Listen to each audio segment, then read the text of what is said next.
Guys હમણાંથી તમે વિચારતા હશો કે અમારા કોઈ બી કેમ્પિંગના વિડીયોની અંદર ગેર હેતરમાં અને એવી રીતે જગ્યાએ જઈને કેમ્પિંગ કરીએ છીએ, ડેકોરેશન કરીને ખાલી કેમ્પિંગ કરી દઈએ છીએ. પણ એનું કારણ ઘણો બસ ગાઈસ ઉનાળો છે તો સૌથી પહેલાં તો સૌથી વધારે ગરમી પડતી હોય જન તે આપણે જઈને કેમ્પિંગ કરીએ નહીં ને આપણા લીધે થોડું બી પ્રકૃતિને નુકસાન થાય ને એ વ્યાજબી નહીં. એટલા માટે અમે ચોય જતા નહીં પહેલાં તો. ચાલો પણ અત્યારે તો થોડી દેવતા હરગાઈએ મતલબ તોય બધું હરગો અને અહીં કશું થઈ જાય તો. અને રહી વાત નદી, તો નદીઓ અમારા એરિયામાં છે નહીં. નકર નદી કિનારે જાય તો સૌથી સેફમાં સેફ.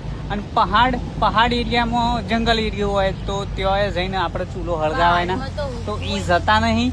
અને સૂકું વાતાવરણ ગાઈસ. Yes, અમે guys. મામાને ઘેર ગયા હતા ને તો જતા જોયું હતું તો અત્યારે કશું સૂકું પણ જ્યાં જેવું નહીં બધું. તો હવે ખરું ને આપણે ટ્રીપો છે એ બધી ઉનાળા પછીની છે. અને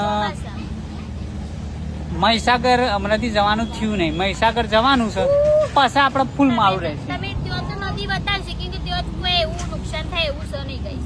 પથ્થરોની વચ્ચે પથ્થર વચ્ચે અને આજુબાજુ નદી. મહીસાગર ગયા પછી તો લોકેશનની કોઈ ખોટ નહીં, કારણ કે ત્યાં નદી કિનારે ચાલે. પણ બાકી ગાઈસ પ્રકૃતિનું નુકસાન ના થાય એ માટે આપણે ઉનાળામાં બધા જવાનું ટાળીએ છીએ. ઘેર રહીને એટલે જ માહોલ હોય બનાવે. જોજે પિયાબેન તો ઘેર છું તો ટકા ટકા ટકા ટકા ટકા ટકા